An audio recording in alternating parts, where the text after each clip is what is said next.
Halo semuanya, perkenalkan saya Avinda Asfa Widiawati dari kelas 10G nomor absen 4 yang akan menjelaskan mengenai Kerajaan Singosari yang merupakan salah satu kerajaan terbesar pada masa Hindu-Buddha. Jadi, Kerajaan Singosari merupakan salah satu kerajaan Hindu-Buddha yang terletak di sebelah timur Gunung Kawi, Malang, Jawa Timur. Kerajaan Singosari ini berkuasa selama 70 tahun dari tahun 1222 hingga tahun 1292 Masehi. Dan kerajaan ini dikenal dengan perseteruan politik berdarah antar keluarga dalam memperebutkan kekuasaan atau tahta, dan ini akan saya jelaskan di slide berikutnya. Tapi walaupun terdapat isu-isu negatif seperti perseteruan keluarga untuk memperebutkan kekuasaan, Kerajaan Singosari ini tetap memiliki masa kejayaan, terutama pada masa pemerintahan raja terakhir yang bernama Kartanegara, karena pada masa pemerintahan Kartanegara itu terdapat banyak sekali kemajuan di Kerajaan Singosari. Salah satunya adalah wilayah kekuasaan Singosari yang semakin luas, itu meliputi Jawa, Madura, Bali, Nusa Tenggara, sebagian Sumatera, Semenanjung Malaya, sebagian Kalimantan, Sulawesi, dan Kepulauan Riau. Nah, bagaimanakah latar belakang dari berdirinya Kerajaan Singosari? Jadi, Kerajaan Singosari ini berdiri berawal dari ketidakpuasan Ken Arok yang berhasil menguasai wilayah Tumapel setelah membunuh Tunggul Ametung. Di mana Tunggul Ametung ini adalah Akuwu atau camat dari wilayah Tumapel, dan wilayah Tumapel ini merupakan wilayah kekuasaan dari Kerajaan Kediri. Di sini ada Kerajaan Kediri, di bawahnya ada Tumapel atau Kecamatan Tumapel. Nah, setelah membunuh Tunggul Ametung, Ken Arok ini tuh maju sebagai dia melabeli dirinya sendiri sebagai raja dari Tumapel, dan Ken Arok ini tidak puas hanya dengan menguasai Tumapel. Ken Arok menginginkan kekuasaannya lebih luas, sehingga Ken Arok mendirikan kerajaan baru yang disebut dengan Kerajaan Singosari. Seperti itu. Nah, di slide berikutnya, di sini ada sebuah silsilah yang disebut dengan silsilah dinasti Rajasa, di mana di sini itu ada beberapa pernikahan. Pertama itu adalah pernikahan Tunggul Ametung dengan Ken Dedes. Namun setelah Tunggul Ametung dibunuh dengan Ken Arok, Ken Dedes menikah dengan Ken Arok. Namun tidak cukup dengan Ken Dedes, Ken Arok juga menikahi Ken Umang. Jadi di sini ada beberapa pernikahan yang menciptakan keturunan-keturunan, dan di sini yang terlihat di silsilah ini, keturunan-keturunan tersebut akan menjadi raja-raja di Jawa, terutama di Singosari ini. Seperti yang diwarnain oranye-oranye ini, Ken Arok itu akan menjadi raja pertama. Lalu nanti akan disusul dengan Anusapati, lalu menjadi Tohjaya, lalu menjadi Ronggowuni atau Wisnuwardana, dan akan dilanjutkan dengan Kertanegara yang menjadi raja terakhir dan menjadi raja yang membawa Kerajaan Singosari ini menuju ke masa kejayaan. Nah, untuk lebih jelasnya, seperti yang sudah saya jelaskan tadi, jadi Kerajaan Kediri itu memiliki wilayah kekuasaan yang disebut dengan Tumapel. Kerajaan Kediri ini dirajai oleh Raja Kertajaya, sedangkan Tumapel itu dikuasai oleh Aku atau camat yang bernama Tunggul Ametung dengan pengawalnya yaitu Ken Arok. Namun setelah Ken Arok ini berkhianat dan malah membunuh Tunggul Ametung, akhirnya Tumapel ini menjadi wilayah kekuasaan Ken Arok, dan Ken Arok melabeli dirinya sebagai Raja Tumapel. Tidak cukup dengan hanya satu Tumapel dengan satu kekuasaan, Ken Arok akhirnya membunuh Raja Kertajaya dan menghabisi dan menaklukkan Kerajaan Kediri, sehingga Kerajaan Kediri itu lengser dan menjadi adanya kerajaan baru yang disebut dengan Kerajaan Singosari, di mana Kerajaan Singosari ini dipimpin oleh Ken Arok selama 5 tahun. Mengapa hanya 5 tahun? Karena pada akhirnya Ken Arok dibunuh oleh Anusapati, anak dari Tunggul Ametung, karena Anusapati merasa Ken Arok ini telah membunuh ayahnya, bahkan Ken Arok telah mengkhianati ibunya, yaitu Ken Dedes. Karena Ken Arok akhirnya menikah lagi dengan Ken Umang, sehingga Ken Dedes ini menjadi tidak mendapatkan kasih sayang dan kasih cinta yang penuh dari Ken Arok, sehingga Anusapati membunuh Ken Arok dan melanjutkan kekuasaan dari kerajaan Singosari selama 21 tahun. Cukup lama ya teman-teman.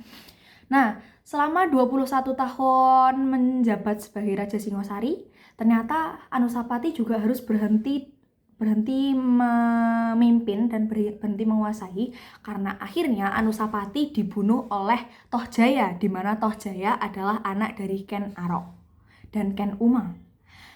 Dan setelah itu Tohjayalah yang memimpin kerajaan Singosari, namun hanya beberapa bulan saja karena akhirnya Tohjaya akan dibunuh oleh Ronggowuni, dan Ronggowuni ini akan maju sebagai Raja Singosari yang diberi gelar sebagai Wisnuwardana. Nah, untuk pengetahuan saja, kalau Tohjaya ini tuh yang hanya memimpin selama beberapa bulan itu tidak dibunuh sendirian oleh Ronggowuni, tetapi Ronggowuni juga dibantu oleh Mahisa Cempaka yang terlihat di silsilah ini, yang merupakan cucu dari Ken Arok. Jadi Tohjaya ditumbangkan oleh cucu Tunggul Ametung dan ditumbangkan oleh cucu Ken Arok. Seperti itu. Nah, setelah berkuasa selama 20 tahun, untungnya Ronggowuni atau Wisnuwardana ini dia tidak dibunuh, akan tetapi kekuasaannya itu tuh diturunkan kepada anaknya sendiri, putranya sendiri, yaitu Kertanegara. Jadi Kertanegara lah yang melanjutkan kekuasaan di kerajaan Singosari dan membawa Singosari ini menuju masa kejayaan oleh Kertanegara. Seperti itu teman-teman. Jadi bisa dilihat dari silsilah ini kalau terjadi bunuh-bunuhan yang sangat silang, antara menyilang silang untuk memerebutkan kekuasaan yang dijelaskan pada slide profil kerajaan Singosari tadi, teman-teman. Nah, pada masa pemerintahan Kertanegara, yaitu raja terakhir dari Singosari, Singosari ini tuh pada awal masa kejayaannya itu melakukan perluasan daerah kekuasaan dan juga perkembangan politik.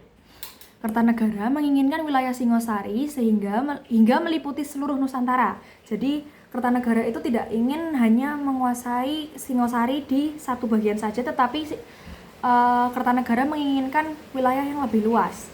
Jadi dia memperluas daerah kekuasaan dengan cara pada tahun 1275 Masehi, Raja Kertanegara itu mengirimkan ekspedisi Pamalayu di bawah pimpinan Mahesa Anabarang atau Kebo Anabarang. Sasaran ekspedisi tersebut adalah untuk menguasai Sriwijaya. Dalam mewujudkan misi penaklukan itu, Singosari menjalin hubungan dengan Kerajaan Melayu yang merupakan salah satu bagian kekuatan Kerajaan Singosari, sehingga membuat Sriwijaya semakin terdesak. Ekspedisi Pamalayu yang dilakukan Singosari pun berhasil membuat kerajaan Pamalayu lepas dari Sriwijaya dan menjadi kekuatan yang mengancam mereka. Kerajaan Sriwijaya kemudian kehilangan wilayah-wilayah taklukannya. Hal ini berpengaruh dalam perluasan wilayah kekuasaan kerajaan Singosari. Nah, dalam kekuasaan ini, pada intinya itu Raja Kertanegara mengirimkan seperti ekspedisi Pamalayu itu ke Sriwijaya dalam tujuan supaya Sriwijaya itu bisa ditaklukkan oleh Singosari, sehingga wilayah-wilayah di Sriwijaya itu bisa diambil oleh Singosari.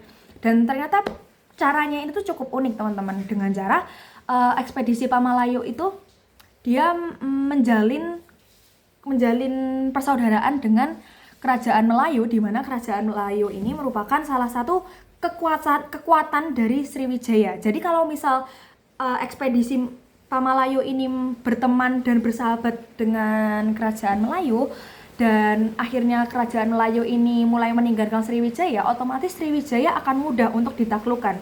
Hal inilah yang akhirnya menjadi kemunduran atau kelengseran Kerajaan Sriwijaya karena adanya ekspedisi Pamalayu. Jadi bersamaan itu adalah masa kejayaan Singosari karena dia memperluas daerah kekuasaan, namun juga melengsarkan kerajaan Sriwijaya. Ya, jadi seperti itulah teman-teman. Saat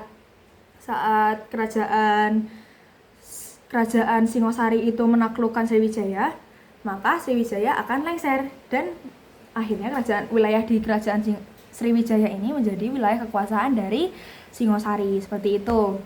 Nah, setelah menaklukkan Singosari menjadi wilayah kekuasaan dari Singosari, astagfirullahaladzim, ya seperti itulah teman-teman, maksudnya jadi setelah Singosari ini menaklukkan Sriwijaya dan mengambil wilayah kekuasaannya, nah Raja Kertanegara membentuk badan-badan pelaksana dengan tujuan menciptakan pemerintahan yang kuat dan teratur untuk menciptakan stabilitas politik dalam negeri.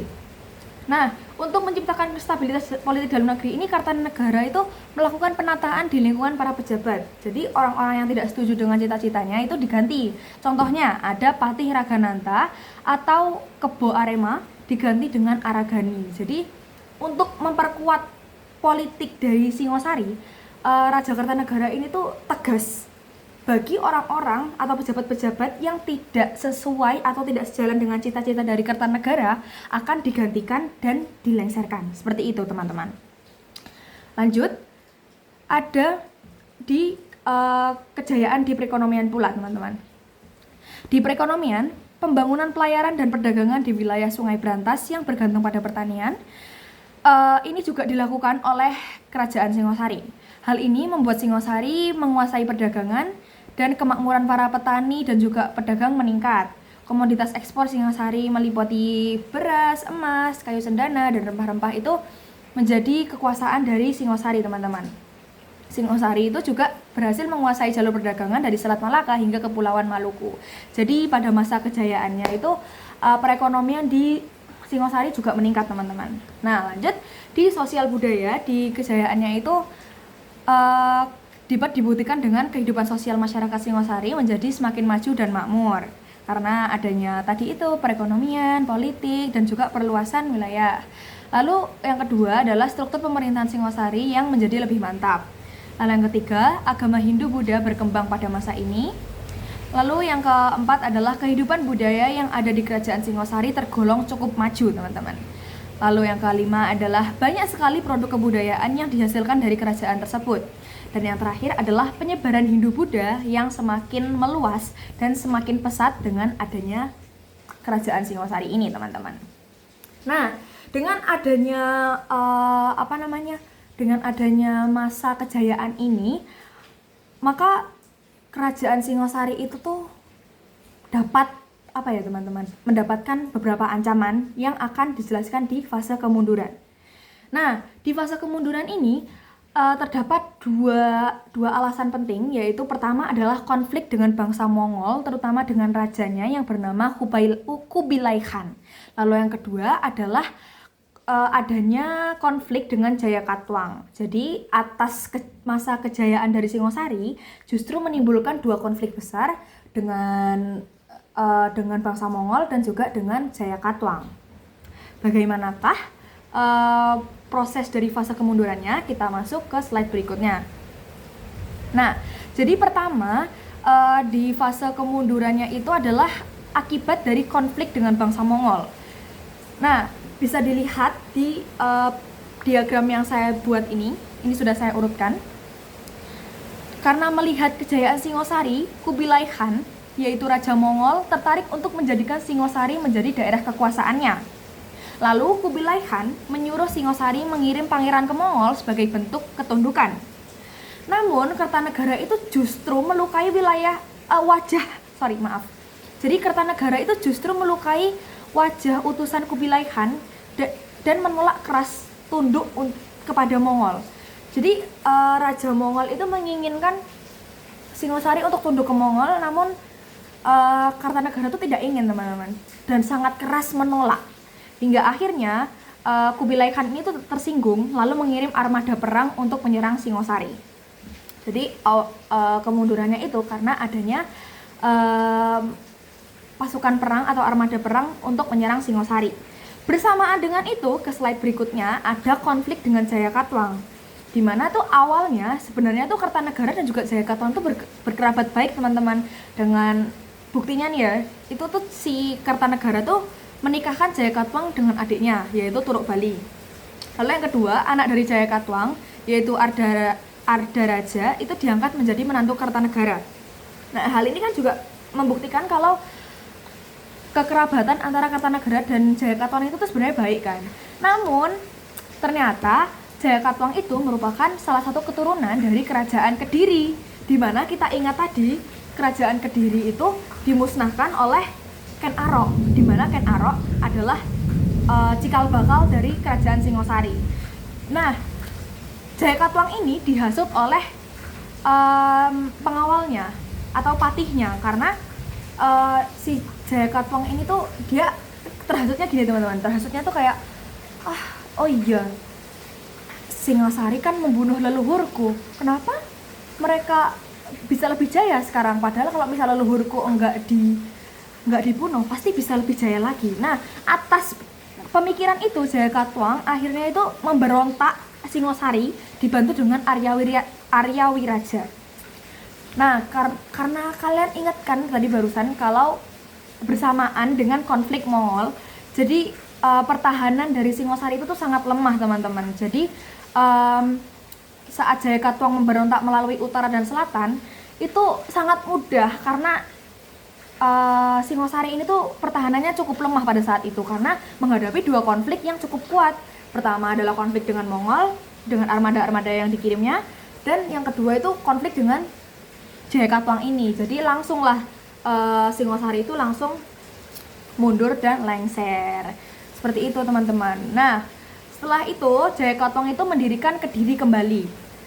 Nah, setelah Jayakatwang mengalahkan Singosari itu tadi, akhirnya kerajaan Kediri itu kembali bangun karena memang itu tujuan dari Singosari teman-teman. Nah, setelah itu setelah memimpin Kediri lagi teman-teman, ada satu tokoh yang bernama Raden Wijaya, di mana Raden Wijaya ini adalah cucu dari Mahisa Cempaka. Siapakah Mahisa Cempaka? Mahisa Cempaka itu adalah orang yang membantu Ranggowuni atau Wisnuwardana untuk menaklukkan Singasari tadi teman-teman, sudah dijelaskan tadi. Nah, setelah itu si Raden Wijaya ini tuh menaklukkan Kediri, mengalahkan Jayakatwang, dan akhirnya Raden Wijaya itu membangun kerajaan baru yang disebut dengan Kerajaan Majapahit. Dan itulah yang menjadi fase kemunduran dari Singosari. Jadi awalnya dengan dikalahkan oleh dua konflik, yaitu konflik Mongol dan juga Jayakatwang, akhirnya Singosari hilang dan Singosari itu berubah menjadi Kerajaan Kediri lagi. Namun akhirnya Kerajaan Kediri tidak bisa bertahan lama karena dikalahkan oleh Raden Wijaya yang membangun kerajaan baru bernama Kerajaan Majapahit. Seperti itu teman-teman. Nah, kita lanjut ke bukti peninggalan. Di sini itu ada beberapa bukti peninggalan dari Kerajaan Singosari. Yang pertama adalah Candi Singosari. Di sini itu adalah candinya ini tuh untuk bentuk persembahan atau bentuk penghormatan kepada raja terakhir Singosari, yaitu Raja Kertanegara. Nah, lalu yang kedua ada Candi Kidal. Candi Kidal ini adalah bentuk penghormatan kepada Anusapati sebagai raja kedua. Lalu untuk Candi Jawi ini dibangun pada masa pemerintahan Kertanegara, dan di Candi Jawi ini konon katanya itu tersimpan abu jenazah dari Raja Kertanegara. Dan Candi Jago ini juga menjadi candi yang dibangun pada masa pemerintahan Kertanegara juga teman-teman. Jadi pada saat masa Kertanegara itu, masa pemerintahan Kertanegara atau raja terakhir, ada Candi Jawi dan Candi Jago. Nah, lalu ada juga prasasti. Prasasti Maribong ini itu berisi tentang seperti apa ya, kayak pemberian tanah bebas pajak kepada desa Maribong. Lalu selanjutnya ada prasasti Mula Malurung, dan prasasti Mula Malurung ini tuh berisi dengan banyak sekali topik, dan itu tuh mengandung banyak sekali kebudayaan dari Kerajaan Singosari. Lanjut, ada juga prasasti Camunde yang berada di belakang Arca Camundi. Ini, Camunde dan Camundi itu hanya berbeda pelafalannya, tapi pada intinya prasasti Camunde ini berada di belakang Arca Camundi. Lalu ada juga prasasti Wurare yang berada di bawah Arca Jokodolok. Seperti itu teman-teman, dan itulah yang menjadi peninggalan dari Kerajaan Singosari. Nah, lanjut. Disinilah kesimpulan yang kita dapat teman-teman. Jadi Kerajaan Singosari merupakan kerajaan yang berdiri atas kehendak Ken Arok yang menginginkan wilayah kekuasaan lebih besar daripada hanya sekedar Tumapel yang setara dengan kecamatan. pada pemerintahannya, raja-raja yang memimpin masih dalam satu silsilah, yaitu di silsilah dinasti Rajasa yang merupakan keturunan Kendedes. Raja terakhirnya adalah Kartanegara yang membawa Singosari ke masa kejayaan. Singosari ditaklukkan oleh Jayakatwang dan Kubilai Khan karena adanya dua konflik. Singosari menjadi jembatan sejarah Hindu-Buddha dan kebudayaan di Indonesia. Jadi seperti itulah teman-teman. Banyak sekali yang bisa kita ketahui dari kerajaan Singosari ini, dimulai dari penaklukan Tunggul Ametung hingga akhirnya Ken Arok menjadi raja, dibunuh oleh anaknya Tunggul Ametung yang bernama Anusapati. Lalu Anusapati dibunuh oleh anaknya Ken Arok dan Ken Umang yang bernama Tohjaya. Lalu Tohjaya dibunuh oleh Wisnuwardana atau Ronggowuni yang merupakan cucu dari Tunggul Ametung. Dan akhirnya Wisnuwardana atau Ronggowuni ini menurunkan kepada raja terakhir yang membawa kekejayaan, masa kejayaan Sriwijaya, yaitu Raja Kertanegara. Dan Raja Kertanegara yang membawa Singosari menuju masa kejayaan justru juga membawa kerajaan Singosari ini menuju fase kemunduran karena menghadapi dua konflik, teman-teman. Seperti itu. Dan inilah daftar pustaka yang saya dapat. Saya mencari dari YouTube. Lalu saya juga mencari dari website seperti Kompas. Di sini saya juga mencari dari LKS Kurikulum Merdeka halaman 20 sampai 22 di kelas 10 ya teman-teman. Dan saya juga mencari silsilah dari dinasti Rajasa tadi di link yang tertera teman-teman. Seperti itu. Nah, jadi seperti itulah penjelasan mengenai kerajaan Singosari, dan tentunya ini menjadi salah satu kekayaan budaya, kekayaan kearifan lokal yang bisa kita pegang, terutama karena adanya peninggalan-peninggalan dari kerajaan Singosari ini yang berhubungan dengan Hindu-Buddha dan juga perkembangan Indonesia, teman-teman. Seperti itu. Nah, tentunya sejarah ini tidak hanya semena-mena sebagai bagaimana kerajaan ini berdiri, tetapi juga banyak pelajaran yang bisa kita ambil, teman-teman. Seperti dalam perseteruan keluarga di dalam Singosari ini, kita bisa melihat kalau perbuatan buruk pasti akan membawa sesuatu itu menjadi lebih buruk juga. Contohnya nih teman-teman, tadi kan Ken Arok membunuh Tunggul Ametung. Itu adalah suatu keburukan, dan ternyata keburukan itu turun ke keturunannya. Jadi kita mendapatkan pesan moral bahwa kita harus memegang dan juga melakukan kebaikan, teman-teman. Seperti itu. Nah, jadi begitulah penjelasan mengenai kerajaan Singosari yang cukup mengesankan ya, karena cukup unik dan banyak sekali pelajaran yang bisa kita ambil. Seperti itu. Jadi sekian dari saya. Terima kasih. Wassalamualaikum warahmatullahi wabarakatuh.